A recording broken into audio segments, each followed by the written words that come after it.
El haz del distanciómetro láser dibujó un punto rojo tembloroso sobre la columna de carga. Héctor Valdés, de 58 años, contuvo el aliento, intentando estabilizar su pulso. El dolor sordo en la parte baja de su espalda, un compañero constante después de 35 años inspeccionando cimientos, se agudizó con la tensión. La pantalla del dispositivo mostró la lectura. Héctor frunció el ceño. La cifra no cuadraba con los planos. Se arrodilló con un gemido ahogado, pasando la yema de sus dedos sobre el concreto frío del estacionamiento subterráneo. Allí estaba. Una fisura capilar, casi invisible. Una serpiente de una muerte potencial ascendiendo por el pilar principal de un condominio de lujo en Polanco. Su teléfono vibró en el bolsillo de su chaleco. Era Arturo. Héctor ignoró la llamada, concentrándose en la grieta. Sabía lo que significaba. Un asentamiento diferencial. El suelo no era tan estable como el informe geotécnico afirmaba. Sacó una pequeña linterna de su maletín de herramientas y dirigió el haz de luz a lo largo de la fractura. El teléfono volvió a vibrar, insistente. Esta vez, Héctor contestó. ¿Ya terminaste, Héctor? La voz de Arturo Cárdenas sonaba impaciente, pulida por años de reuniones corporativas. Estoy revisando una columna, Arturo. Hay una anomalía en el pilar X7, dijo Héctor. Su voz era un murmullo profesional. Hubo una pausa. Una anomalía. Héctor, el comprador es un subsecretario. Su gente quiere las llaves mañana. No hay tiempo para anomalías. ¿Es estructuralmente crítico? Héctor miró la grieta. Sabía la respuesta. Podría serlo. Necesito hacer un dictamen estructural completo. Podría tomar un par de días. No tenemos un par de días, replicó Arturo. Su tono ahora era gélido. La nómina de este mes depende de esta comisión. Tu nómina, la de Ximena. Necesito recordarte quién posee el 51% de Valdés y Asociados ahora. Firma el dictamen limpio. Considera la anomalía un detalle cosmético. Héctor cerró los ojos. Sintió el peso de la humillación. El logo de su padre en la tabla con sujetapapeles que sostenía parecía burlarse de él. Proteger el legado familiar. Eso era lo que se había dicho a sí mismo cuando aceptó el dinero de Arturo para salvar la empresa. Ahora, esa protección se sentía como una soga al cuello. Miró la grieta, luego el logo. Con un suspiro que pareció vaciarle los pulmones, tomó su decisión. Entendido, estará firmado en 5 minutos. Colgó sin esperar respuesta. Se levantó lentamente, cada vértebra protestando. Abrió su maletín, sacó el formulario de inspección y lo colocó sobre el capó de su viejo coche. Descorchó su pluma. Vaciló un instante y luego firmó. Aprobó un edificio que sabía que era peligroso. Un ataúd de lujo esperando el temblor adecuado. Mientras guardaba sus herramientas, el clic metálico de su maletín al cerrarse sonó como el cerrojo de una celda. El peso de su compromiso le encorvó los hombros más que cualquier dolor de espalda. La fonda olía a caldo de pollo y a desinfectante de pino. Héctor observaba a su hija, Ximena, mientras ella hablaba con una energía que a él le faltaba desde hacía años. Sus 28 años brillaban en sus ojos, llenos de planos y ambiciones que él ya no podía comprender. Movía un trozo de aguacate en su plato con el tenedor, demasiado emocionada para comer. Y entonces Arturo me dijo que yo sería la arquitecta junior principal del proyecto. Papá, es enorme, se llama Villas del Horizonte. Cambiará por completo esa zona de la ciudad, dijo ella, su voz vibrante de orgullo. Héctor forzó una sonrisa. Suena como una gran oportunidad, mija. Lo es. Arturo es un visionario. Ve el potencial donde otros solo ven terrenos baldíos. Está creando hogares para miles de familias. La palabra visionario le supo amarga en la boca. El visionario que le había ordenado falsificar un informe esa misma tarde. Ten cuidado con Arturo, dijo en voz baja, casi para sí mismo. Ximena dejó el tenedor. Su expresión cambió. ¿Otra vez con eso? Papá, sé que te duele que él sea el socio mayoritario, pero salvó la empresa. Tienes que superarlo. Estamos saliendo a flote gracias a él. No es eso, mintió Héctor, incapaz de mirarla a los ojos. Se enfocó en la sopa frente a él. Solo digo que es un hombre de negocios. Los negocios y la ética no siempre van de la mano. Para desviar el tema, sacó su cartera. Mira, con la comisión del condominio de Polanco, voy a recibir un buen bono. Quiero liquidar tu préstamo estudiantil. La oferta quedó suspendida en el aire entre ellos. Ximena negó con la cabeza. Su decepción era palpable. No, papá. Gracias, pero no. Quiero hacerlo por mi cuenta. Quiero construir mi propio legado, no vivir del tuyo. Las palabras le golpearon con más fuerza que la orden de Arturo. Legado. Ella hablaba de construir uno, mientras él sentía que estaba destrozando el que su propio padre le había dejado. Él sacrificaba su integridad, se revolcaba en el fango moral para que ella tuviera seguridad financiera, y ella no solo no lo necesitaba, sino que lo rechazaba. Se sentía obsoleto, un fantasma en su propia vida, atrapado en una red de mentiras que él mismo había tejido. Como quieras, Ximena, murmuró, empujando el plato. El hambre se le había ido por completo. La distancia entre ellos en esa pequeña mesa de plástico se sentía tan vasta e insuperable como la grieta en aquella columna de concreto. El sol golpeaba el terreno baldío en las afueras de la Ciudad de México, levantando un polvo fino que se pegaba a la piel. Villas del Horizonte no era más que una extensión desolada de tierra volcánica compactada, salpicada de maleza seca. Héctor plantó su trípode en el suelo reseco, el aire vibrando por el calor. Estaba allí para realizar el estudio preliminar del terreno, una formalidad antes de que las excavadoras comenzaran a rugir. Abrió su tableta y revisó los informes de densidad del suelo que la oficina de Arturo le había enviado. Números limpios, consistentes, que indicaban una base sólida de tepetate. Luego, se arrodilló y tomó una muestra física con su barrena de mano. La tierra que extrajo era oscura, porosa y ligera. Demasiado ligera. Era ceniza volcánica, no tepetate. Un sudor frío le recorrió la espalda, a pesar del calor. Sacó de su maletín su penetrómetro manual, una herramienta que parecía una reliquia comparada con la tableta, pero que nunca mentía. Colocó la punta cónica en el suelo y aplicó presión. La varilla se hundió con una facilidad alarmante, mucho más allá del límite de seguridad. Realizó la prueba en 3 puntos distintos, cada vez con el mismo resultado desastroso. Se sentó en el parachoques de su coche, con el informe digital en una mano y una muestra de la tierra real en la otra. Hizo un cálculo mental rápido, una habilidad perfeccionada durante décadas.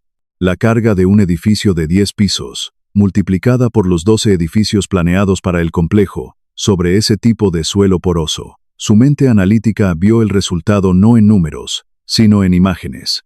Un hundimiento, un colapso en cadena. Un sismo menor, de esos que sacuden la ciudad 2 o 3 veces al año, no sería un susto, sería una catástrofe. El suelo se licuaría, abriendo un socavón masivo que se tragaría edificios enteros. No serían hogares para miles de familias, serían sus tumbas, sostuvo el informe falsificado que le había enviado Arturo. El nombre de un laboratorio geotécnico de prestigio estaba en el encabezado, pero los datos eran una ficción criminal. En ese instante, Héctor supo que era la única persona en el mundo que conocía la verdad.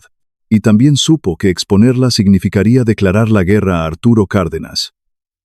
El hombre que era dueño de su empresa, de su sustento y, de algún modo, del futuro de su hija. Con el documento fraudulento en su maletín, Héctor irrumpió en las oficinas corporativas. El aire acondicionado le golpeó la cara. Pasó junto a la recepcionista sin detenerse y abrió la puerta de la oficina de Arturo. Cárdenas estaba recostado en su silla de cuero italiano, hablando por teléfono con unos auriculares inalámbricos. Le hizo un gesto a Héctor para que esperara, sin interrumpir su conversación sobre márgenes de beneficio. Héctor se quedó de pie en medio de la oficina, sintiéndose fuera de lugar con sus botas polvorientas sobre la alfombra de diseño. Cuando Arturo finalmente terminó la llamada, se quitó los auriculares. Héctor, qué intensidad, ¿qué pasa?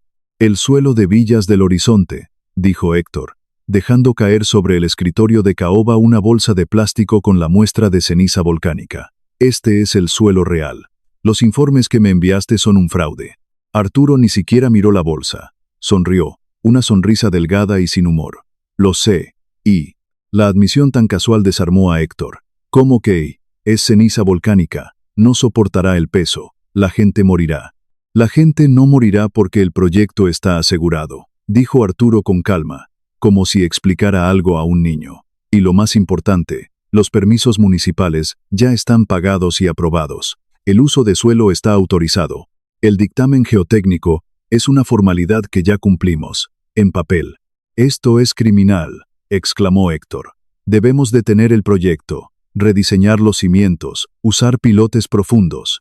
Arturo se rió, una risa corta y seca. Pilotes profundos triplicarían el costo y aniquilarían el retorno de inversión. No va a pasar. Se inclinó hacia adelante, su tono cambiando a uno de seda amenazante.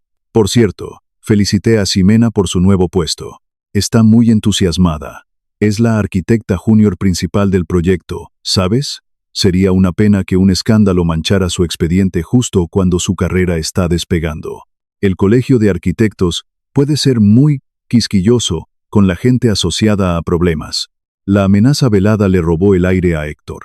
Vio la trampa cerrarse a su alrededor. Arturo no solo lo estaba chantajeando con su propio empleo, sino con el de Ximena. Su intento de confrontación se desmoronó. Suplicó: Arturo, por favor, refuerza las cimentaciones. No te pido que pares, solo que lo hagas seguro. Ver la debilidad en los ojos de Héctor le dio a Arturo la victoria. Se recostó de nuevo en su silla, completamente dominante. No, vas a firmar la aprobación preliminar del terreno. La quiero en mi escritorio antes de la medianoche. O mañana, Valdés y Asociados entra en bancarrota, y tu hija descubre que su padre le costó su carrera antes de que empezara. Héctor se quedó allí, humillado, derrotado. Arturo ya había girado su atención a su computadora, descartándolo como a un mueble. El hombre que había entrado a esa oficina con la intención de detener un desastre, salió de ella con una orden de ejecución en sus manos. La única luz en la vieja oficina de Héctor provenía de la lámpara de escritorio, creando una isla de luz sobre la caoba gastada. El resto de la habitación, llena de los fantasmas de su padre y de una ética empresarial extinta, permanecía en penumbras. Sobre el escritorio yacía el documento: la aprobación preliminar de terreno para Villas del Horizonte. El reloj en la pared marcaba las 11:52 de la noche. Héctor miró la foto enmarcada en su escritorio. Su padre, sonriendo, entregándole su título de perito estructural 30 años atrás. A su lado, una foto más reciente de Ximena el día de su graduación, radiante de esperanza. Las vidas de miles de extraños anónimos en un lado de la balanza, la ruina financiera de su familia y la carrera destrozada de su hija en el otro. Su mente, entrenada para calcular parámetros y riesgos, se paralizó ante esa ecuación imposible. Su mano tembló al alcanzar el sello oficial, el sello de perito estructural, con su nombre y número de licencia grabados en el metal, el símbolo de su profesión, de su honor. Arturo no le había pedido que falsificara un dato técnico. Le había pedido que vendiera su alma a cambio de una falsa sensación de seguridad. Su gran defecto, esa creencia arraigada de que evitar el conflicto y soportar la humillación era la única forma de proteger a los suyos, lo empujó hacia el abismo. Levantó el pesado sello de metal. El movimiento fue lento, deliberado. Lo presionó contra la almohadilla de tinta roja, manchando el metal con el color de la complicidad. Luego, con una precisión mecánica, lo estampó sobre la línea designada en el documento. El golpe seco resonó en el silencio de la oficina. Tomó su pluma, su firma, normalmente fluida y segura, fue un trazo tembloroso y deforme. Héctor Valdés, su nombre, ahora inseparable de un crimen masivo en gestación. Con el acto consumado, la construcción era legalmente viable. Se había convertido, oficialmente, en cómplice. Se recostó en su silla, el cuero crujiendo en protesta. No sintió alivio, solo un vacío gélido. Apagó la lámpara, sumergiendo la oficina, y asimismo, en una oscuridad total. Se quedó allí sentado, inmóvil, un hombre que había perdido todo lo que importaba para salvar cosas que ya no tenían valor. 3 semanas después, el mundo se sacudió. Fue un sismo de magnitud 4.2. Un recordatorio rutinario de la geología inquieta de la ciudad. La gente en el café apenas levantó la vista de sus teléfonos. Pero para Héctor, sentado junto a la ventana, el suave balanceo del suelo fue como un grito de alarma. El café en su taza se onduló, y en esas pequeñas olas, vio el colapso de edificios. Su corazón se disparó. Dejó un billete sobre la mesa y salió corriendo. Su dolor de espalda olvidado por la adrenalina. Condujo frenéticamente hacia las afueras, hacia Villas del Horizonte. La noche caía cuando llegó. Las primeras 3 plataformas de cimentación, enormes rectángulos de concreto gris, ya habían sido vertidas y se curaban bajo la luz pálida de la luna. El sitio estaba silencioso. excepto por el zumbido de un generador lejano. Vio al guardia de seguridad dormitando en su caseta y bordeó el perímetro en la oscuridad, moviéndose con un sigilo que no sabía que poseía. Se arrodilló junto a la losa más cercana, el frío del concreto traspasando la tela de sus pantalones. Sacó su linterna, la misma que había usado en Polanco, y barrió el haz de luz sobre la superficie. Al principio, no vio nada, pero su ojo entrenado sabía qué buscar. Se acercó más, casi pegando la mejilla al suelo, y entonces las encontró. Microfracturas. Fisuras dentadas que se extendían como telarañas desde los puntos donde se anclarían las columnas de carga. Eran imperceptibles para un ojo inexperto, pero para él eran sentencias de muerte escritas en concreto. El sismo de 4.2, un simple estornudo geológico, había sido suficiente para agrietar la base misma del proyecto. Un terremoto de 6, o incluso de 5.5, no causaría daños. Causaría una desintegración instantánea. Su compromiso no había comprado tiempo, había acelerado la cuenta regresiva. El sudor frío que sintió no era por el miedo a ser descubierto, sino por la certeza aterradora de la masacre que él mismo había autorizado.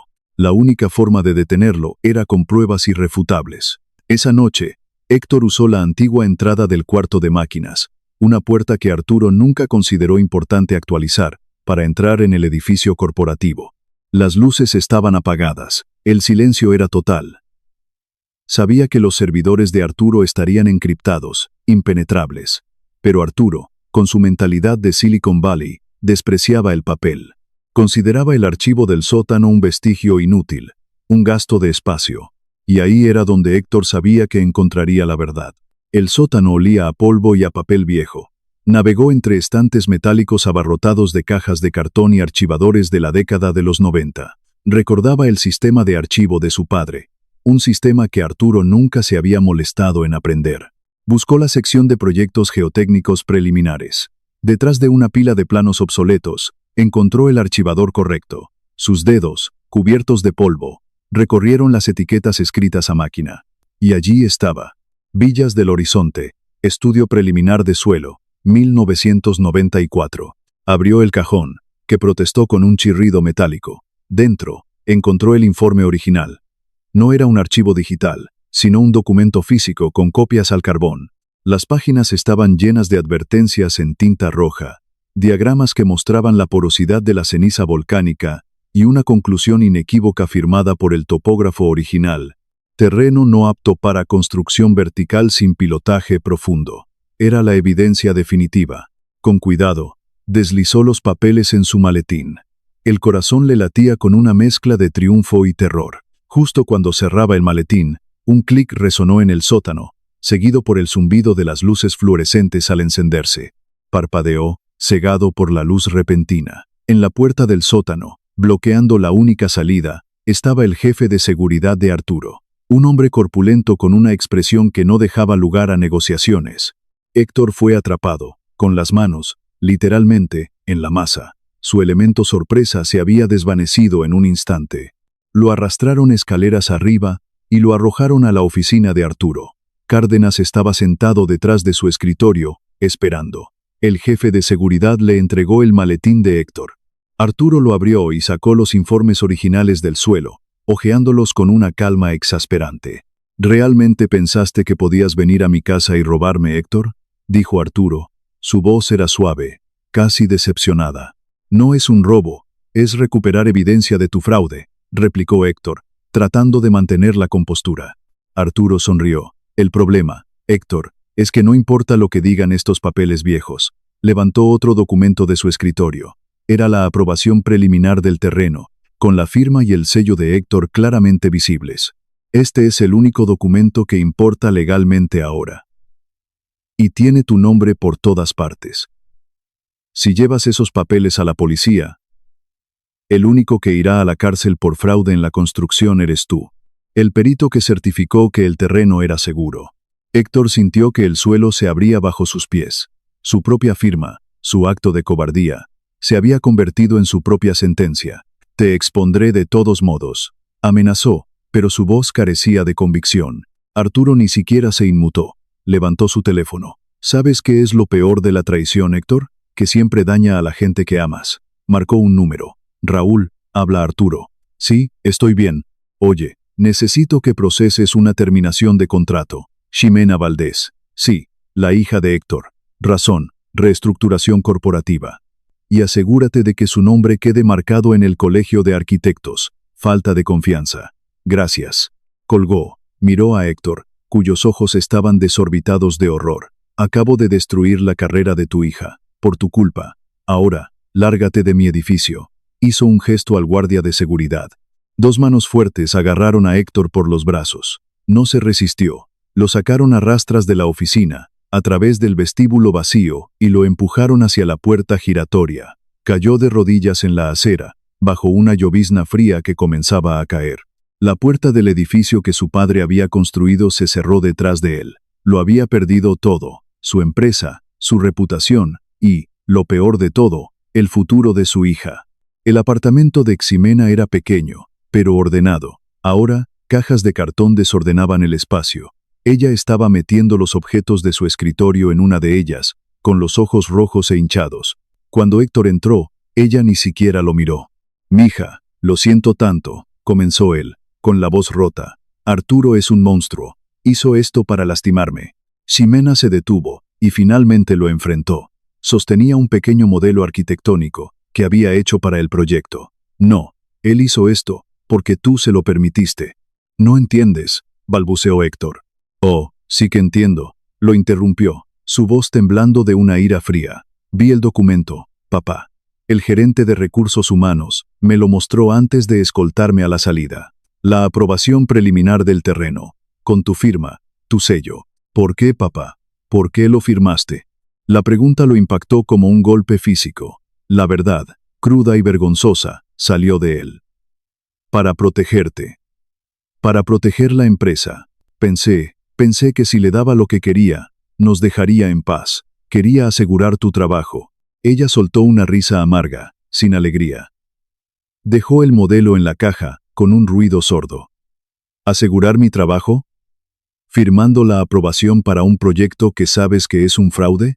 ¿Construyendo mi carrera sobre cimientos podridos? ¿Ese es tu concepto de protección? One Hills no tenía opción, gritó él, desesperado. «Siempre hay una opción», replicó ella, su voz subiendo de volumen. La opción era tener integridad. La opción era defender el nombre de Valdés, no arrastrarlo por el lodo. Me dijiste que querías proteger el legado del abuelo. ¿Sabes lo que es un legado, papá? No es un edificio o una cuenta bancaria.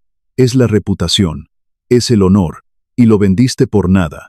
Cada palabra era una cuchillada. Se dio cuenta, con una claridad devastadora, de que su cobardía no había protegido a su familia, la había destrozado. Había destruido lo único que anhelaba, el respeto de su hija. «Por favor, vete», dijo Ximena, dándole la espalda. «Necesito estar sola». Héctor se quedó inmóvil por un momento. Luego se dio la vuelta y salió del apartamento, cerrando la puerta detrás de él. El clic del cerrojo fue el sonido de su último y más profundo aislamiento. El estudio de su casa estaba lleno de los libros de su padre, viejos tomos de ingeniería civil, manuales de topografía, códigos de construcción de décadas pasadas. Se sentó en el viejo escritorio de roble, rodeado por el conocimiento de una generación. Estaba derrotado. No tenía pruebas. No tenía poder. Arturo había ganado. Sin rumbo, abrió un viejo atlas de la Ciudad de México de los años 80. Sus dedos trazaron las viejas fronteras de la ciudad, los ríos que ahora corrían entubados bajo el asfalto. Entonces, un recuerdo vago, de hace casi 30 años, afloró en su mente. Él, un joven aprendiz, acompañando a su padre a un levantamiento topográfico en esa misma zona desolada. Su padre había mencionado algo sobre el agua. Se levantó y fue a un viejo baúl de madera. Dentro, bajo capas de planos enrollados, encontró lo que buscaba, un mapa de acuíferos de la cuenca del Valle de México. Lo extendió sobre el escritorio, usando una lupa para examinar la zona donde ahora se construía Villas del Horizonte. Sus ojos siguieron las delgadas líneas azules que representaban los ríos subterráneos. Y entonces lo vio. Una línea azul, marcada como Río Magdalena Subterráneo, Reserva Federal, pasaba directamente por debajo del polígono del proyecto. Recordó las palabras de su padre. «Esta tierra es ejidal, Héctor. El gobierno la expropió, pero la concesión original protegía el río. Es ley federal. Un nuevo tipo de cálculo comenzó en su mente, no sobre la resistencia del suelo, sino sobre la jerarquía de la ley. Los permisos municipales de Arturo, por corruptos que fueran, eran impotentes frente a un decreto federal. Si podía probar que el terreno era originalmente una concesión ejidal sobre una reserva de agua protegida por la nación, la Ley Federal de Aguas Nacionales anularía todo lo demás. No necesitaría los informes de suelo robados. No necesitaría demostrar el fraude de Arturo. Solo necesitaría demostrar la historia de la tierra. Encontró el resquicio, la grieta en la armadura aparentemente impenetrable de Arturo. No era un arma corporativa ni una denuncia mediática. Era un pedazo de historia, enterrado en archivos que nadie más se molestaría en buscar. Una chispa de esperanza se encendió en su interior. Dejó de ser una víctima. Se convirtió, una vez más, en un perito estructural, preparándose para el dictamen más importante de su vida. El edificio del Registro Agrario Nacional era un monumento al olvido burocrático. El aire olía a papel amarillento y a café rancio. Héctor se acercó al mostrador de atención, una barrera de formica rayada que lo separaba de una empleada joven que tecleaba con desgana en una computadora antigua. «Buenos días», dijo Héctor. «Necesito consultar el libro de decretos de expropiación ejidal de 1994 para la zona poniente». La empleada ni siquiera levantó la vista. «El sistema digital está en mantenimiento, y el archivo físico está restringido al personal autorizado». Su respuesta fue un muro, diseñado para disuadir. Héctor no discutió. Conocía ese muro. Sabía que la única forma de atravesarlo era rodearlo.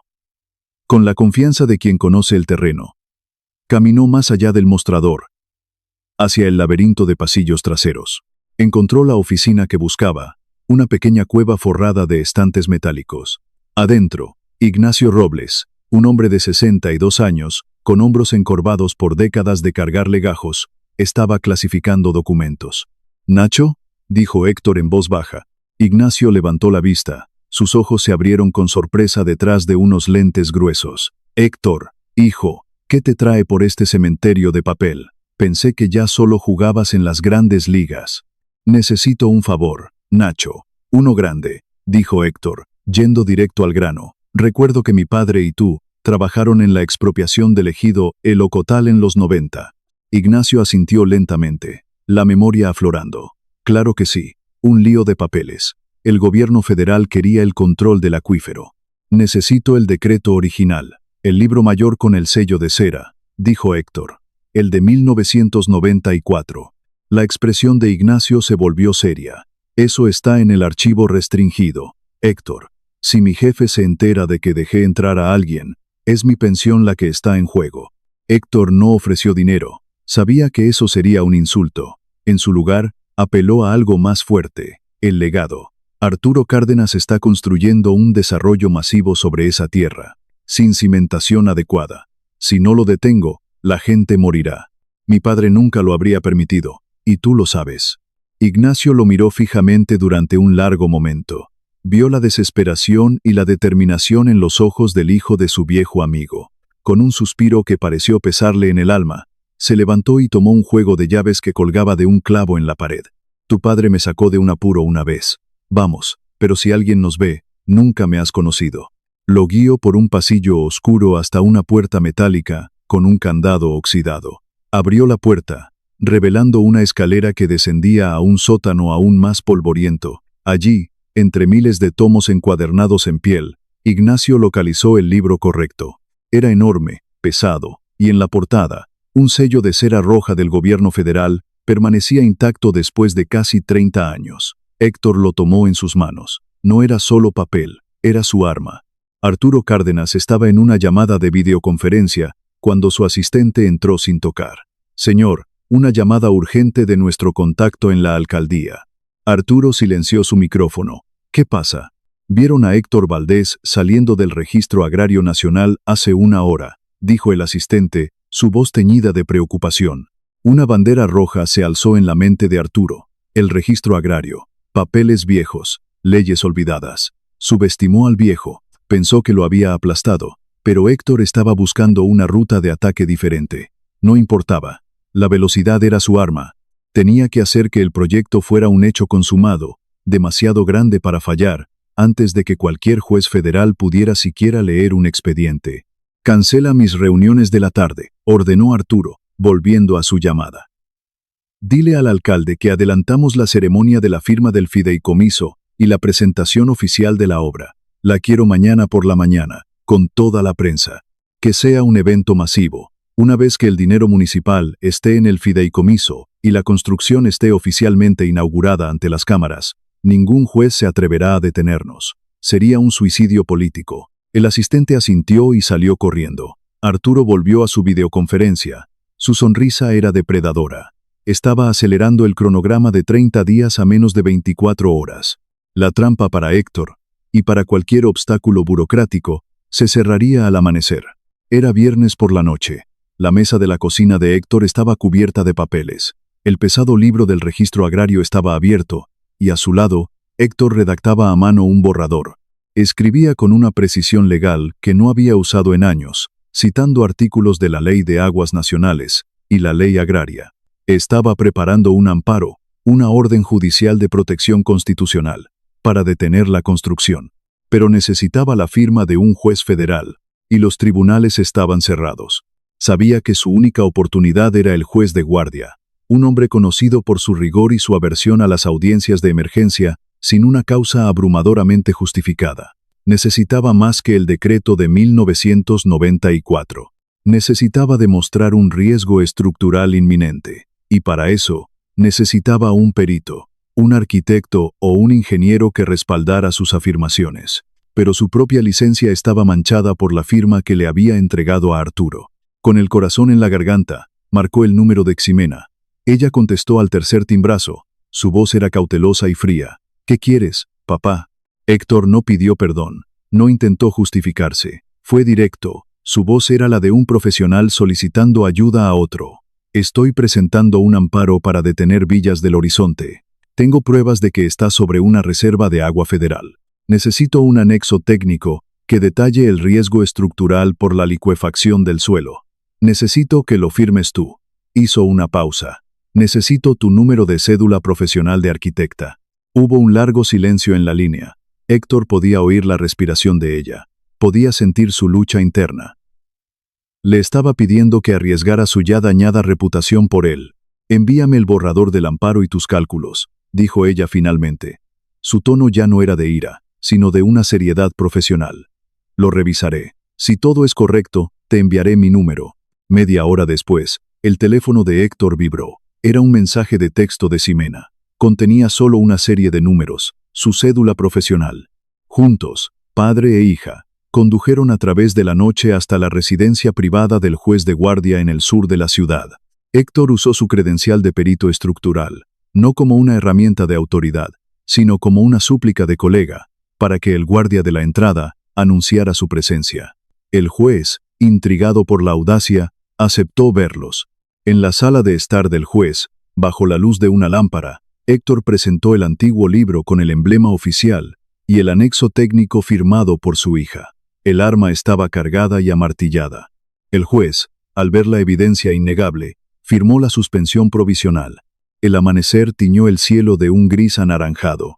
Héctor y Ximena estaban sentados en su viejo coche, estacionado en una colina que dominaba el sitio de construcción. Abajo, el lugar bullía de actividad.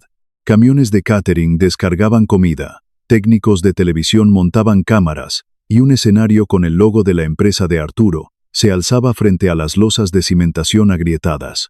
Héctor miró la credencial de su empresa que colgaba del espejo retrovisor. Servir ese amparo significaría la muerte de Valdés y asociados.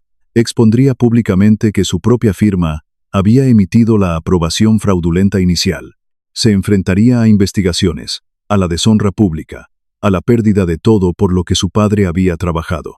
Lentamente, se quitó la corbata, el símbolo de su vida corporativa, la dobló y la puso en la guantera. Miró a Ximena. «Un legado construido sobre el silencio es solo una tumba bien decorada», dijo en voz baja. «Estoy listo para quemarlo todo». Ximena no dijo nada. Simplemente asintió, una mirada de respeto renovado en sus ojos.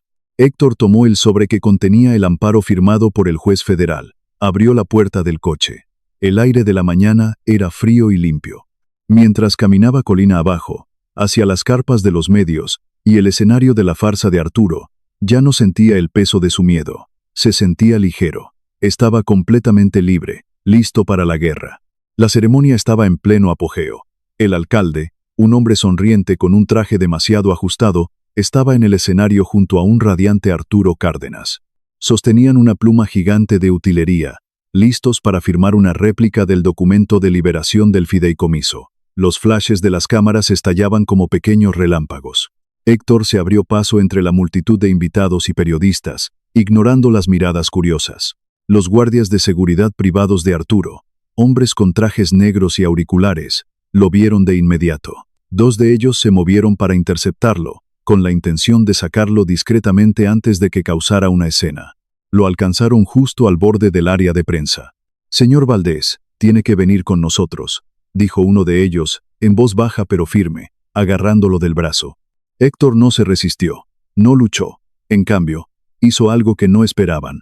Respiró hondo, y usando la proyección de voz que había perfeccionado durante 35 años gritando sobre el ruido de maquinaria de construcción, se dirigió no a ellos, ni a Arturo, sino a un hombre de aspecto severo, sentado en la primera fila, el notario público federal.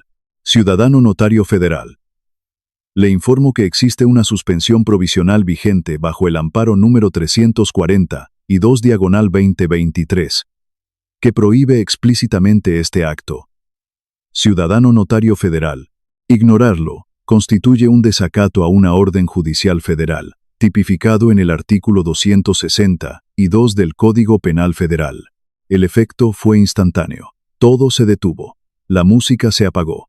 El notario federal, un hombre cuya carrera entera se basaba en el cumplimiento estricto de la ley, se puso de pie de un salto. Su rostro, antes aburrido, ahora estaba pálido por la alarma. «¡Alto!», ordenó el notario con una voz que cortó el aire. Se dirigió a los guardias que sostenían a Héctor. «Suéltenlo inmediatamente. Este hombre debe ser escuchado». Los guardias, confundidos y superados por una autoridad superior, soltaron a Héctor. El alcalde y Arturo miraban desde el escenario, sus sonrisas congeladas en muecas de incredulidad. Las cámaras de televisión, que momentos antes enfocaban la pluma gigante, ahora giraban todas hacia Héctor. La trampa estaba servida. Con el amparo en la mano, subió los escalones del escenario. Arturo fue el primero en recuperarse. Se rió, un sonido forzado y metálico. Se acercó a Héctor y le susurró con veneno: «Estás acabado, viejo idiota. ¿Crees que un papelito puede detener esto? Tengo los permisos municipales. Eso es lo único que importa». El alcalde, sudando bajo las luces del escenario, intentó seguir el juego. «Un pequeño malentendido. Damas y caballeros, procedamos». Levantó la pluma gigante, intentando firmar el documento rápidamente. Fue entonces cuando Héctor actuó. Con un movimiento dramático, golpeó el pesado libro de 1994 sobre el podio. El golpe resonó en los altavoces. El sello de cera roja captó la luz de las cámaras. «Este no es un papelito», proclamó Héctor, su voz ahora llenando todo el espacio. «Este es el libro mayor del Registro Agrario Nacional». Abrió el libro en la página marcada.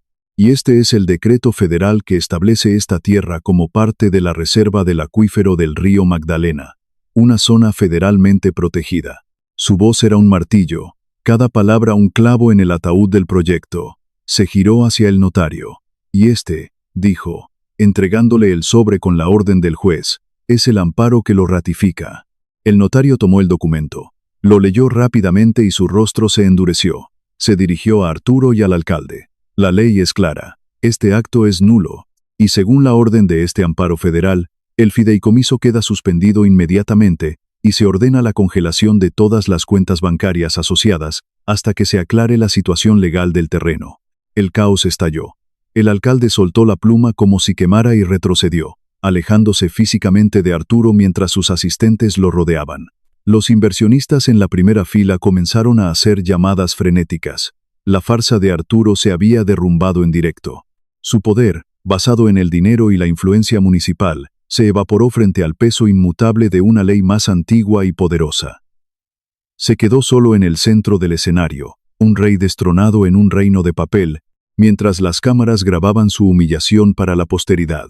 2 horas después, el circo mediático se había ido, reemplazado por la austera presencia del Estado. Vehículos de la Profepa, la Procuraduría Federal de Protección al Ambiente, bloqueaban la entrada al sitio. Arturo, sin su sonrisa arrogante, era interrogado en el asiento trasero de un vehículo sin insignias. Héctor estaba de pie junto a su viejo coche, observando cómo los inspectores federales colocaban cintas de clausurado en las losas de cimentación agrietadas.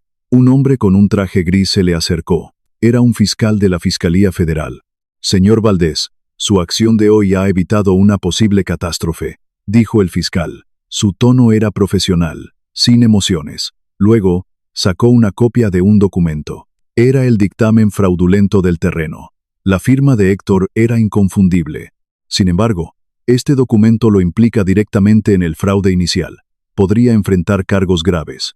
Héctor asintió. Lo esperaba. No hizo excusas. No culpó a Arturo. Asumió su parte. Metió la mano en el bolsillo de su chaqueta y sacó su pesado sello de perito estructural. Lo extendió sobre la palma de su mano y se lo ofreció al fiscal. «Entrego mi licencia voluntariamente», dijo Héctor. Su voz era firme. «Y ofrezco mi cooperación total en la investigación contra Cárdenas y en el desmantelamiento de mi propia firma. Valdés y Asociados, como existe hoy, debe desaparecer». El fiscal lo miró, sorprendido por la falta de resistencia. Tomó el sello. Dada su cooperación y su papel vital para exponer este fraude, la Fiscalía podría considerar un criterio de oportunidad. Sin cárcel, pero perderá su licencia y su empresa de por vida. «Es un precio justo», respondió Héctor. En ese momento, una grúa estaba retirando el gran letrero del edificio de Arturo, el nombre Valdés y Asociados, que había sido añadido debajo del de Cárdenas, fue arrancado y arrojado a un camión. Héctor observó cómo se llevaban el nombre de su padre. No sintió tristeza. Se sintió más ligero de lo que se había sentido en décadas. 6 meses después, el olor a café recién hecho llenaba una pequeña oficina en un barrio obrero. El espacio era 1/3 del tamaño de su antigua oficina, pero las ventanas dejaban entrar una luz brillante y limpia. Héctor, con una camisa de trabajo en lugar de un traje, escuchaba atentamente a una joven pareja. «Es que es la casa de nuestros sueños, pero nos da miedo», dijo la mujer, retorciéndose las manos. «El vendedor dice que las grietas en la pared son solo por el asentamiento, pero no tenemos mucho dinero, no podemos permitirnos un error». Héctor sonrió, una sonrisa genuina y tranquila que no había tenido en años. «Yo ya no puedo firmar dictámenes oficiales», les dijo con amabilidad. «Mi licencia fue revocada». Hizo una pausa, y luego llamó hacia la trastienda. «Ximena». Ximena salió, sosteniendo un portapapeles. Se veía diferente, más segura, más madura. Le sonrió a la pareja. «Pero», continuó Héctor, «tengo 35 años de experiencia que no necesitan licencia. Y mi socia aquí presente es una de las mejores arquitectas estructurales de la ciudad». Se hizo a un lado mientras Ximena se arrodillaba para examinar una foto de los cimientos que la pareja había traído, explicándoles en términos sencillos lo que estaba viendo. Héctor la observaba, no como un jefe, sino como un consultor, un mentor. La empresa familiar estaba muerta. El nombre Valdés ya no estaba en un letrero de bronce, pero el legado, el verdadero legado de conocimiento, integridad y servicio, estaba vivo y más fuerte que nunca. Ximena terminó su evaluación y preparó el informe. Tomó su propio sello, nuevo y brillante, y lo presionó sobre el papel. El sonido del sello, un golpe seco y honesto, fue la única aprobación que Héctor Valdés necesitaba.